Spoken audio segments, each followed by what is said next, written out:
¿Cómo están? Yo creo que ahí estoy live, ¿no? No sé, la verdad, porque está aquí dando vueltas y vueltas, como que está pensando y no, ahí está, 4, 5, 5, 6, 7 segundos, ahí estoy. Qué lío, ¿no? Qué lío con esto. Las dos veces anteriores lo que he hecho es usar YouTube y me ha funcionado perfectamente. Ayer no lo encontraba aquí y resulta que era un problema del setup, ¿no? Y no tenía la cámara, no había elegido la cámara adecuada, pues, ¿no? Y bueno, ya quedó. Parece que ya quedó y parece que ya estoy en vivo. Y he estado pensando, ¿saben? He estado pensando sobre este encuentro que tengo con ustedes aquí en la noche, cómo irlo pues trabajando para que vaya acomodándose y vaya encontrando su sentido original, su sentido esencial, su voz, en fin, que vaya tomando cuerpo, ¿no? Me interesa hacerlo de verdad. Y yo creo que hay dos cosas fundamentales que quiero dejar muy claras, que son como lineamientos. A mí me interesa mucho la reflexión, el decir, ya el cavilar, que es un verbo que no se utiliza, ¿no? Que es, como, es el pensar, el meditar, el indagar en el mundo de las ideas, pero también en el mundo de las concreciones, en el mundo de las posibilidades, ¿no? Por eso he pensado ponerle a este encuentro cotidiano dicho y hecho. Entonces, a reserva de que mañana o pasado pues vaya formalizando más este encuentro, creo que esa es la idea que quiero plantearles. Bueno, esa es una cosa. Otra cosa, tengo mi página, acabo de reactivarla, la estoy trabajando, se llama alexramirez.blog. Alexramirez.blog. Y en el Twitter acabo de activar una cuenta que se llama Dicho y Hecho, arroba Dicho y Hecho TV. Arroba Dicho y Hecho TV. Entonces, ahí voy a ir creando esos puentes para ir comunicándome con las personas a las que les pueda interesar lo que yo vengo aquí a decir. Eventualmente, por supuesto, pues voy a ir incorporando otras cosas, ¿no? Que son ahora técnicamente posibles y que pueden enriquecer muchísimo nuestra conversación. Finalmente de eso se trata, ¿no? La idea es conversar, es dialogar eh, desde un escenario expresivo, no comunicacional. Es decir, yo no vengo aquí a reproducir lo que hacen los medios de comunicación, porque esto no es un medio de comunicación, es un medio de expresión, es un medio muchísimo más cálido que vincula a personas de manera independiente, de manera aleatoria incluso, ¿no? Por no otra cosa que un interés genuino, auténtico. Bueno, permiso porque traigo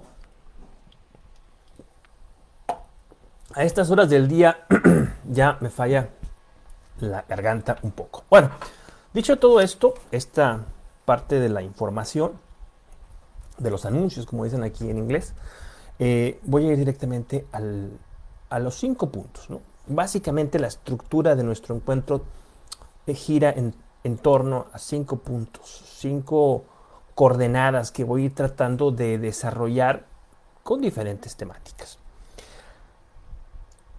El programa de hoy el capítulo de hoy se llama Emprender la vida. Y aquí hay una palabra que es una palabra muy sobada, muy común hoy en día, que es emprender, ¿verdad? Se escucha por aquí y por allá. Él es un emprendedor, un emprendimiento, ¿no? El verbo es emprender. Emprendedor es un sustantivo, emprendimiento es otro sustantivo. Es una actualización del concepto del empresario, ¿no? Es una democratización, si se quiere, del concepto del empresario, o no sé, una popularización quizá, ¿no? La verdad es que hay muchísimo rescatable en este punto. ¿Por qué? Bueno, porque atrae hacia la persona no solamente la libertad, sino también la responsabilidad, que es un punto que a mí me interesa muchísimo. La responsabilidad, que no es otra cosa que la habilidad de responder. ¿Responderle a quién? Bueno, a la vida. ¿Y qué nos pregunta la vida? Bueno, eso te corresponde a ti averiguarlo. Yo te diría que cada día que pasa la vida nos está haciendo preguntas. Y hacer esto, taparte los oídos, no es un buen plan. No sirve. Las preguntas están aquí adentro. ¿Qué nos pregunta la vida? No lo sé, insisto. Cada uno de nosotros recibe diferentes preguntas. Ser responsable es atender esas preguntas y es tratar de responderlas, de solucionar las demandas o de, sí, responder a las demandas que la existencia nos está planteando, ¿verdad? Por eso, a mí la idea o la visión del emprendedor me seduce bastante. Ahora, hay un lado oscuro de esto, de esta hiperpopularización, que es obviamente la frivolización, una visión sumamente superficial de lo que es la idea de ser independiente, libre y además responsable. Para mí la libertad es el corazón ético de la persona. Tú y yo somos libres, tenemos derecho a vivir, tenemos derecho a poseer, tenemos derecho a negociar, tenemos derecho a ser ciudadanos, a ser ciudadanos activos, a asociarnos con otras personas por intereses políticos, comerciales, religiosos, ¿verdad? Son principios básicos que no pueden socavarse, que no pueden atacarse, porque la sociedad entera colapsa, la sociedad democrática colapsa. Entonces, fomentar entre las personas de cualquier edad la idea de la libertad y de la responsabilidad a mí me parece fabuloso. Ahora, decía que ocurre que hay una frivolización, una superficialización, una banalización del término. Y entonces de pronto vemos ahí a una horda de personas que pues tienen la cabeza llena de fantasías, personas que creen que se van a volver millonarios, personas que se asumen como líderes, personas que repiten clichés muy trillados, ¿verdad? Y que adquieren inmediatamente una coloratura gremial, todos hablan igual, todos se visten igual. Y es una cuestión, me parece a mí, un tanto cuanto generacional. Bueno, yo no me refiero a esa lectura de la idea del emprendimiento o del emprendedor. Yo quiero ligarlo a algo más amplio y más profundo. Por eso yo creo que uno debe emprender la vida, entender la vida como un proyecto. Si nosotros somos capaces de abrazar la vida, abrazar con Z, abrazar la vida, hacerla nuestra, entonces nosotros adquirimos por ese hecho una enorme dignidad personal.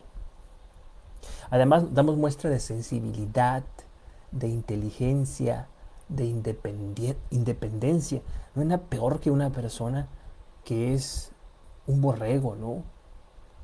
Una persona que sigue a los demás, una persona que no tiene iniciativa propia, una persona que vende su libertad a cambio de un plato de lentejas, por dádivas, por puños de maíz que le arroja el gobernante en turno, ¿verdad? O personas corruptas, personas que viven de manera, pues, inmoral, ¿no?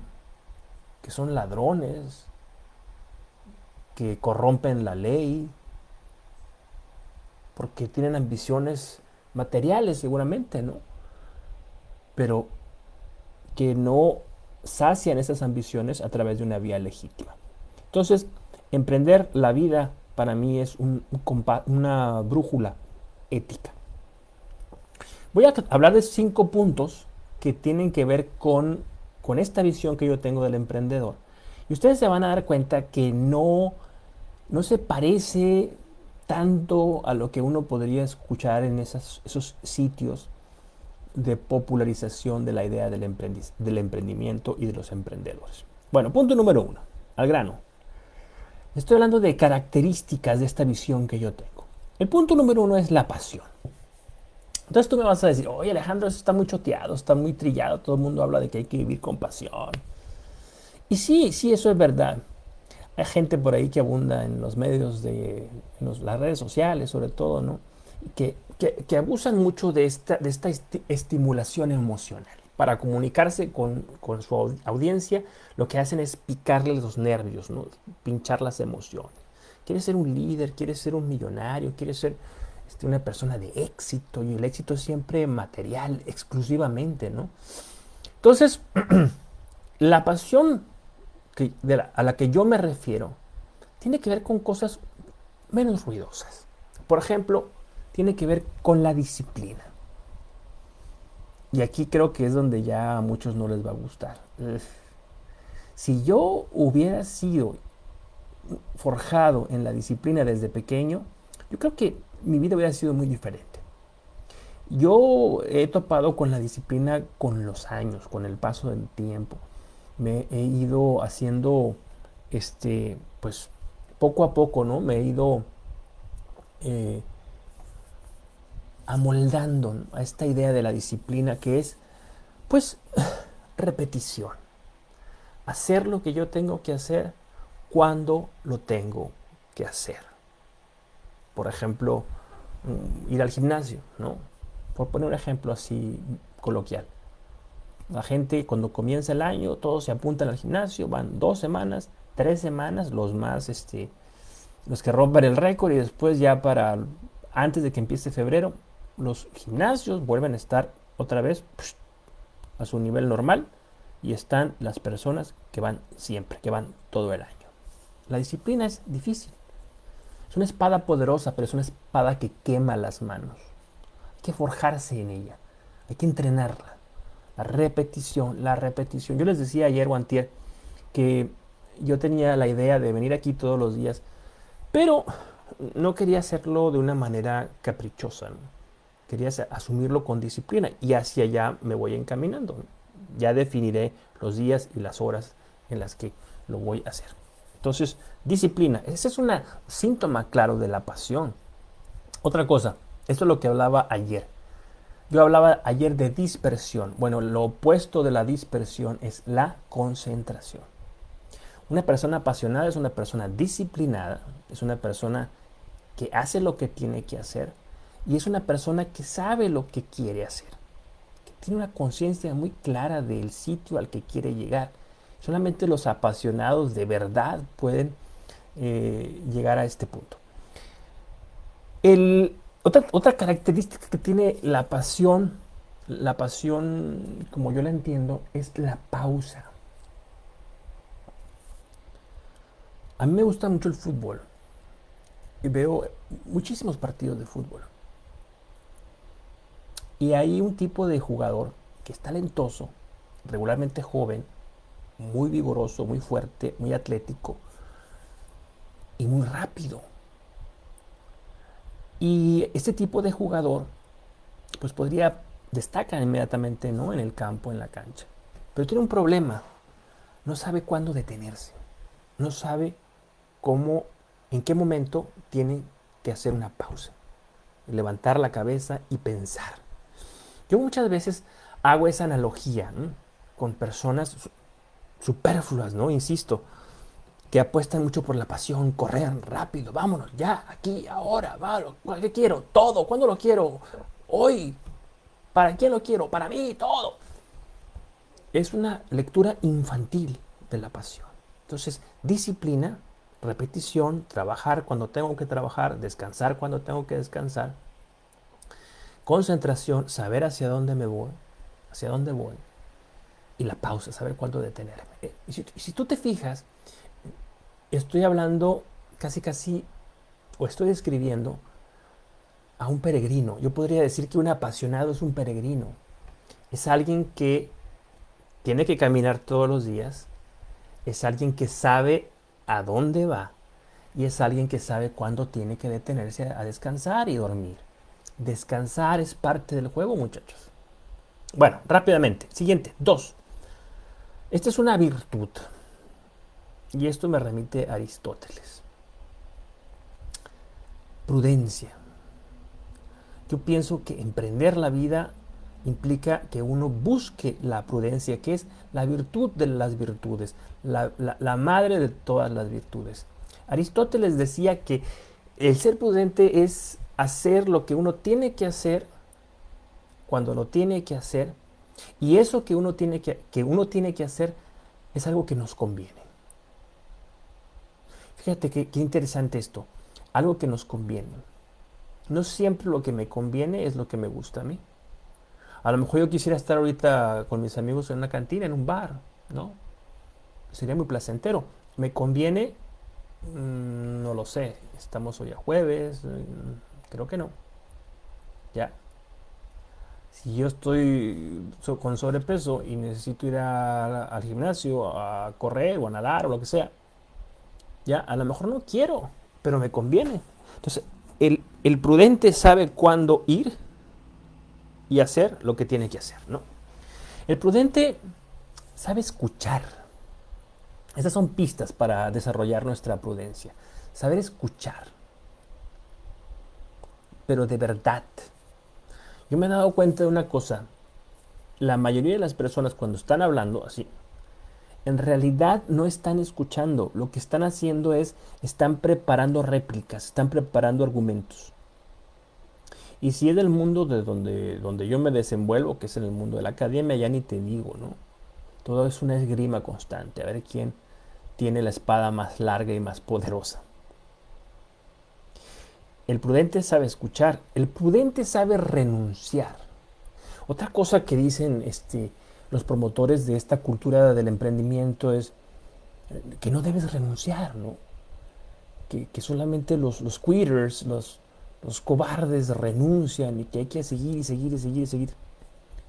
Y esto es voluntarismo, es un voluntarismo siempre ciego. Es una voluntad desbordada que no es reflexiva y que no es autocrítica. Ahora, sí, lo voy a decir. Hay ocasiones en que tenemos que detenernos o que tenemos que abandonar un proyecto en el que nosotros nos encontramos. Tú me podrás decir, ¿y cómo saber si tengo que seguir o tengo que renunciar? Nadie lo sabe. Esa es una de las preguntas que la vida te hace y que tú tienes que saber responder. Ya. Más adelante te voy a hablar un poquito sobre algo que tiene que ver con esto, que nos da pistas para saber discernir, ¿no? La persona prudente es alguien que sabe aceptar. Aceptar. Esto cuesta muchísimo trabajo. Muchísimo trabajo. Una persona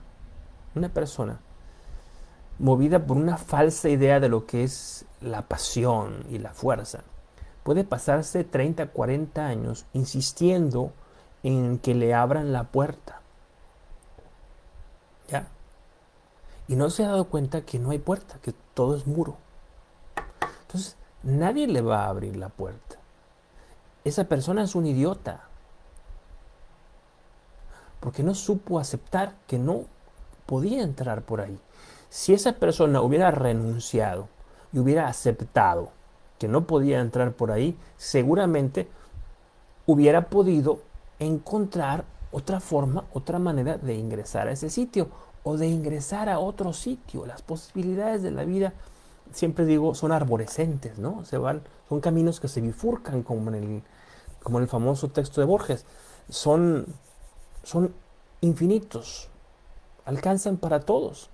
Bueno, punto número 3. Primero dije pasión, número 2, prudencia, número 3, humildad.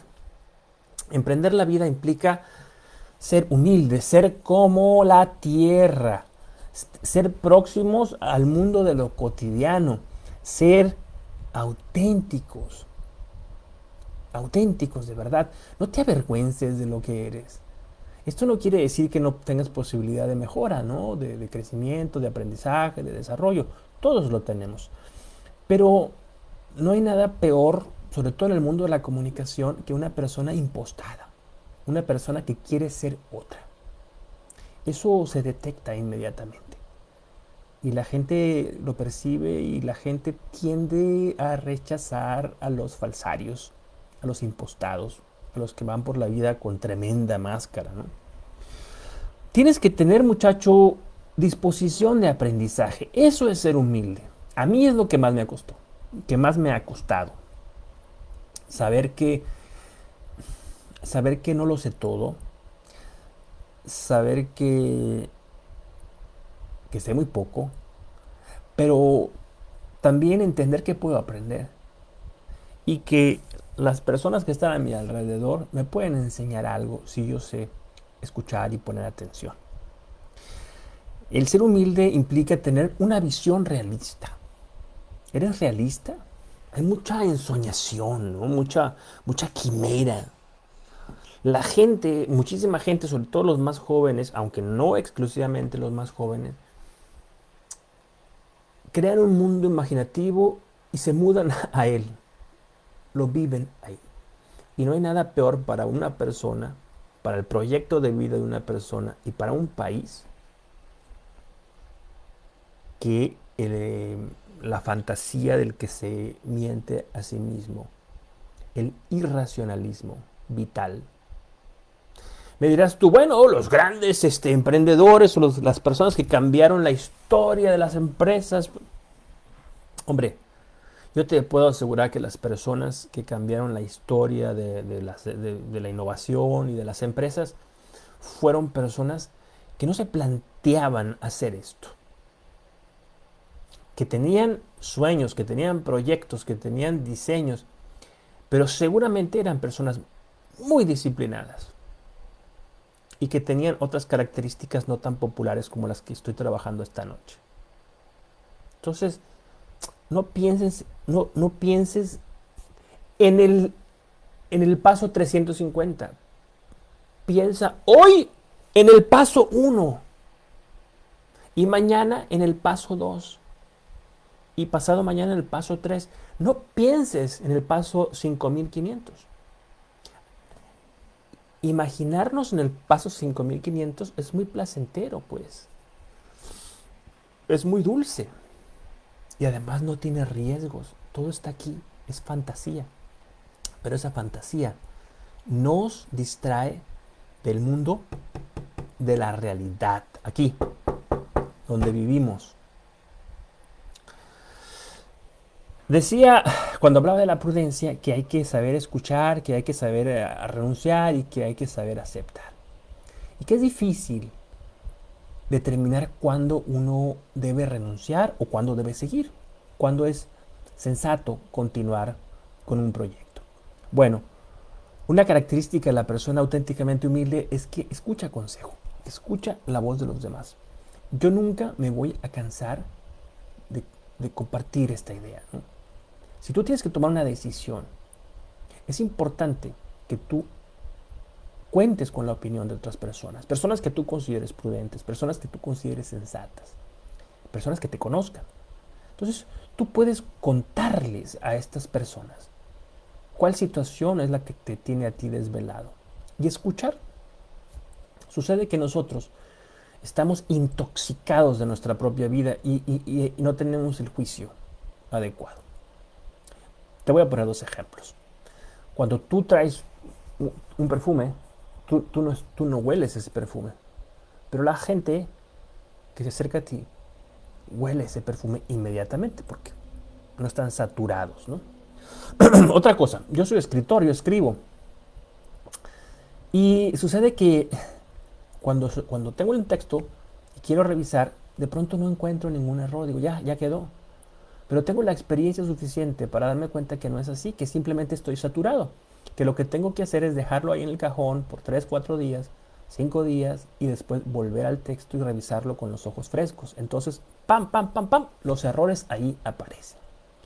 Pues bien, cuando nosotros estamos saturados de nosotros mismos, la opinión de otra persona es una opinión que nos va a generar nuevas directrices dinámicas.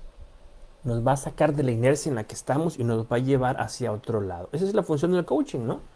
Nos moviliza. Y al movilizarlos, cosas van a suceder.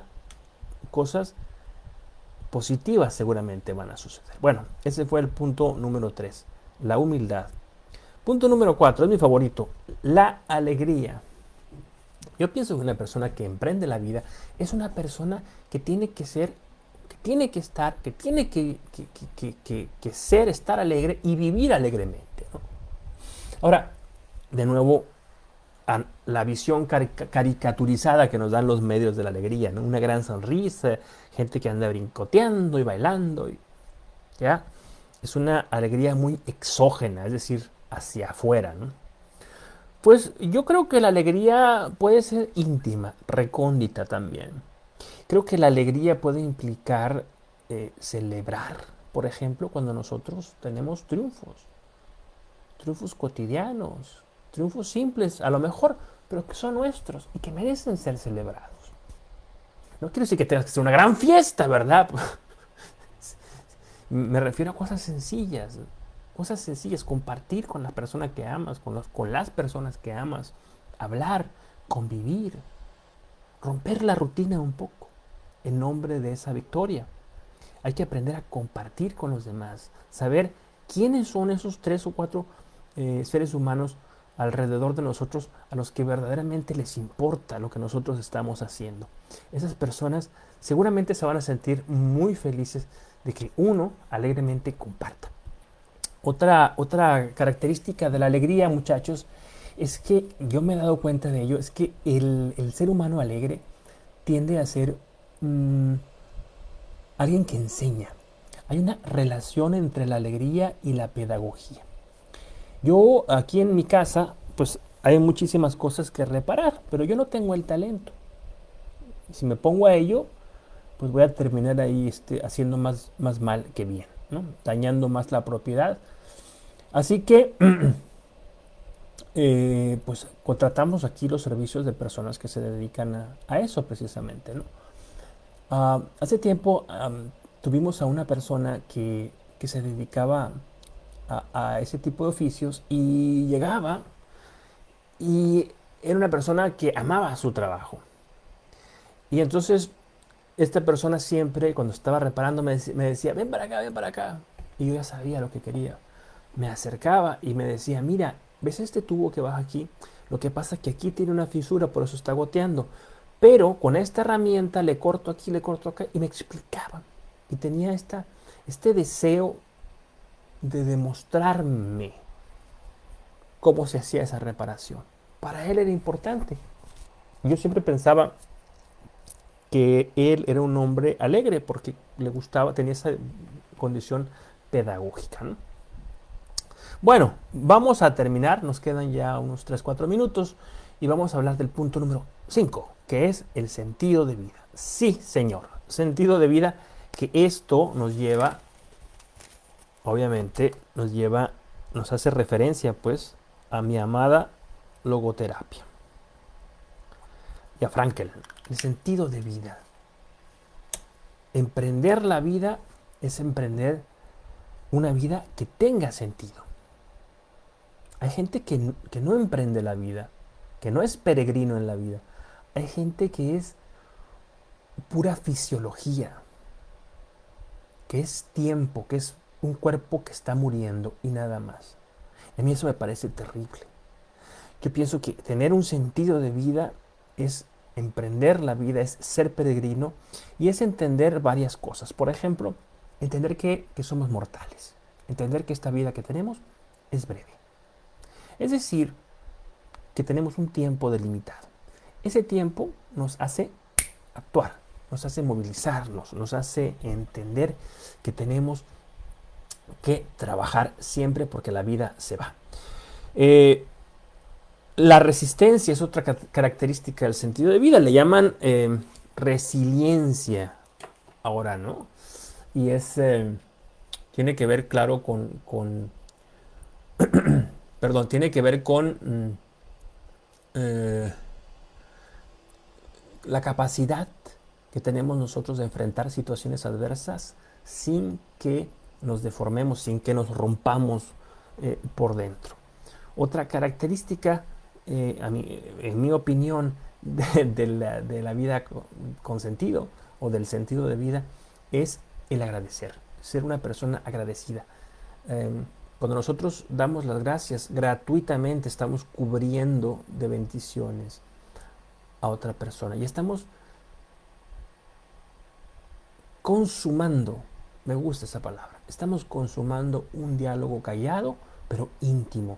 Es la conversación de dos intimidades. Entre esa otra persona y yo se establece un vínculo gracias al agradecimiento.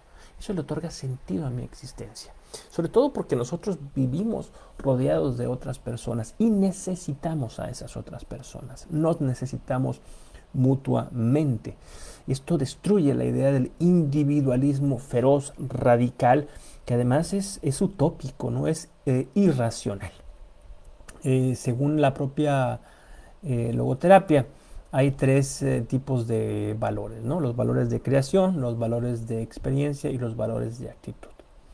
Los valores de creación pues implican el crear cosas. El que yo esté hablando aquí ahora le da sentido a mi vida porque yo estoy creando algo, estoy creando un documento audiovisual a través del cual estoy transmitiendo un mensaje. Los valores de la experiencia pues tienen que ver con esa contemplación activa de la realidad. Tomar un paseo, caminar por la naturaleza, ir a la playa o caminar dentro de la ciudad también, ¿verdad? Observando la vida de los demás, los oficios de los demás, sintiéndome lleno del mundo, lleno de esa experiencia riquísima del mundo. Y los valores de actitud pues tienen que ver con lo que acabo de mencionar ahorita, que es la resistencia, por ejemplo, ¿no? Es la postura que asume el ser humano frente a la adversidad, frente a una, sobre todo cuando se trata de una adversidad trágica, ¿no? Es decir, cómo reacciona el ser humano frente a aquello que no puede cambiar. Esos son los valores de la actitud. ¿Qué hace el soldado que viene de la guerra y le amputan una pierna o un brazo? No le va a crecer esa pierna o ese brazo. O aprende a vivir con esa nueva realidad o a ver cómo le hace, porque o se vuelve loco, pues, ¿verdad?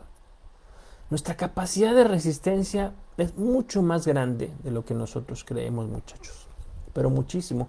¿Qué estamos viviendo en estos días de la pandemia? Yo tengo una profunda admiración por los pequeños empresarios que están luchando, haciendo lo imposible para que sus emprendimientos económicos, para que sus negocios se mantengan a flote. Muchos de ellos no lo van a conseguir, pero en su lucha están siendo, como decía ahorita, están siendo pedagógicos. Nos están enseñando la actitud adecuada frente a la adversidad.